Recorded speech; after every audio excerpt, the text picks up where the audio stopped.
How is everybody doing? Oh, let me try this again. I heard that it was an active group. How's everybody doing? Great. Well, as the announcer said, my name is Ainissa Ramirez, and I'm a scientist. And I feel a little out of place here. You may be thinking the same thing. But actually, it's this tension between the sciences and the arts that brings me here. What I'd like to do in the time that we have together is challenge you. Let's have a conversation. Let me challenge you about how you should think about science and also remind you of how important you are to the future of technology. How's that sound? All right. So art inspires science. Do you need proof? Well, just pull out your cell phone. Your cell phone was inspired by Star Trek. Gene Roddenberry wrote a script. That's the art. It became a television show that I love. That's also the art. And that inspired scientists, technologists, engineers, and mathematicians to go and create them. In fact, there's a long list of inventions that were kind of inspired by Star Trek. So art can inspire science.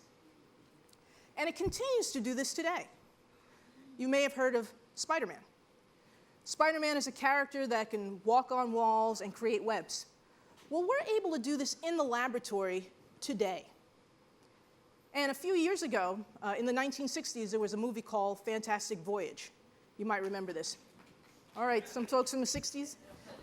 All right. In this movie, people were shrunk down to a very small size, inserted into a body to help a patient, to cure a patient from the very inside. This is a technology that's going to be a reality very, very soon. So, my first question to you is that how are you going to continue to inspire science? What's next? That's my first question. Now, let's take a little bit of a deeper dive. Art can definitely inspire what the next set of inventions are, and I certainly can't wait for what the next gadget is. I'm a gadget geek, so I certainly can't wait. But art does something much bigger and much better than that. Art gives us a vision for what life will be like, and that's far more important. In fact, LBJ said it best when he put together the NEA. He said that art provides vision, and where there's no vision, people perish. Science needs your vision of what the future will look like. We need you to inspire and to engage people to know about the technologies that are around them. All the data says that science, technology, engineering, and math is the future. But most people don't know what that is, or worse, don't care. We really can't afford that. We need to have everyone be part of this conversation, and it's up to you to inspire what these technologies look like. Now, art can certainly do that. Art did that for me. The reason why I'm here standing in front of you as a scientist is that I got the idea from a television program. I watched a show called 3-2-1 Contact. Yeah. That's right. All right. So 3-2-1 Contact had a little black girl solving problems and doing science. And when I saw that, I was transfixed. And my life was changed because I saw my reflection. I saw my reflection. And art can do that. Art can inspire that. Now, the reason why I say that it changed my life is that there weren't any scientists where I was growing up. This show gave me a new dream. I grew up in Jersey City. Weren't too many black scientists, or weren't too many scientists where I was. Or rather, let me correct that. They were scientists, they were chemists, and they were up to no good. Right. So we need to have people, we need to inspire people to know more about these technologies because STEM is the future, and the future belongs to everyone. So how are we going to inspire science, and how are we going to inspire more people to want to know about it? Well, I have a couple of thoughts. First, we need more diverse images of people doing science. That's the first step. Now, don't get me wrong. The mad scientist look is really cute, and I kind of look like that in the morning. But the future is way too important for us to keep perpetuating these stereotypes. We all lose when there's a message of exclusion. We need more girls, and we need more students of color to embark in looking at these technologies like STEM because diverse backgrounds solve problems faster and better. And art can inspire. Art can inspire people to know about technologies and things that they've never seen before. Do you need proof? Well, a couple years ago, there was a fantastic play called Proof, did extremely well, and it had a protagonist that was a woman who was a mathematician, won lots and lots of awards. Not only that, I am sure that it changed someone's perspective of what mathematics is and what a mathematician does. Art can do that.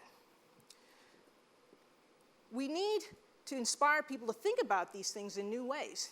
If anyone can make science and math cool, it's Broadway, one of the coolest places to be. So we need your help to do that. So I would ask you to look for ways to do that, and please don't delay. So what else can we do? Well, we also need more shows with science in them. This is your laboratory to hammer out the bigger questions. And currently, there's institutions like the Sloan Foundation, which does a fantastic job of funding plays with science in it. But they shouldn't be the only one. Science is coming way too quickly for us to rely on one source to answer these big questions. So we need more of that. And lastly, we need scientists and screenwriters to engage with each other more, to interact with each other more. So that this allows plays and scripts to be more informed about the future. Now, this idea of screenwriters and scientists working together, it sounds a little crazy, but it's actually not that crazy.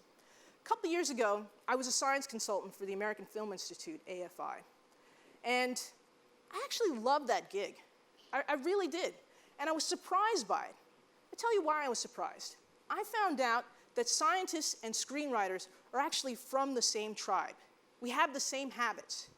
We're both curious, we're both crazy about detail, we're both creative, we're both committed. We also have the same processes. Scientists, we call it trial and error, an actor will call it rehearsal, and a writer will call it revision. We both know that you have to fail a lot in order to succeed. It's the same processes. We're from the same tribe. It's the human tribe. In fact, it's not too far out to think that the 3-act play and the scientific paper come from the same seed. In both, you have a hero that has to confront something and then resolve it. The only difference is that in the scientific paper, the human part has been distilled out, and what we need you to do is inject it back in. That's what we need in order to get people excited about that. So in the time that I have together, I would like to tell you a little bit about some of the emerging technologies that are out there that need your narrative. We need you to get people excited about these things. So what I'm going to do is I'm going to talk to you a little bit about nanotechnology. All right? Ooh, I hear ooh. Nanotechnology is unofficially the world of the small and strange. Can you say small and strange? Very good, very, very active over here. All right. It has to be both. Now, what do I mean by small? If I pull one of my hairs, and if I were to whittle it 100,000 times, that would be a nanometer, so it's that small. All right? So that's the small part. And the strange part means that things are going to act weird. So let me give you an example, something that we're all familiar with. What color is gold? This is the interactive part. Gold, that's right. It's yellow. It's yellow. But nanogold is not. Nanogold is red. And I have it right here. And with this material, we're going to cure cancer much like the Fantastic Voyage had predicted in the 1960s. We're also going to use this to help curb a lot of the water pollution. And there's a whole host of other devices and inventions that we're going to build based on nanotechnology as well. So nanotechnology is happening a lot, all over the planet. My question is, what are the unintended consequences for all of us and for the planet? And how might art and how might theater address these questions? And more importantly, how can we get people excited about the technologies that are going to be surrounding them or already surrounding them right now? This is where we need your help. This is where the sciences need your help. Now, there are other technologies as well that are out there. I talked about Spider-Man, a character that can walk on walls and create webs. we can now create robots that walk on walls. Now, how do we do that? Well, we have to go back to that crazy nanotechnology again. You see, at the bottom of a spider's foot are little nano-sized hairs that create a lot of contact area, and more contact area is able to attract more molecules in the wall, so the spider is able to walk up the wall. Well, we've applied that to robots so that they can do the same. Now, I'll be the first to say that this is really cool. But what are the implications? Is it a good idea to see a robot walking on the wall? This is where we need your help. So these are the technologies that are happening right now. What we need from you is to tell us what the future looks like, and how does life as humans look like in the future. That's what we need. So I ask you, I solicit that you use your stage, your screen, your camera to show what life is like by putting in the human element and showing how life is, whether good or bad. Now, I know that there's some young professionals in the audience. Where are they? Awesome. I want to make a special petition to you because this is going to be your reality. And I want to ask you, how are you going to make people care? How are you going to make people care? Because this is very important. So I hope that you've seen that science can be inspired by art, and that it's important to keep this dialogue going between the both of us. Your mission, should you choose to accept it, is to write stories, inject some of these technologies by putting in the human element. And if we do this brave thing of connecting the arts and the sciences, we're going to create something wonderful, and humanity will be better off. Thank you very much for your attention.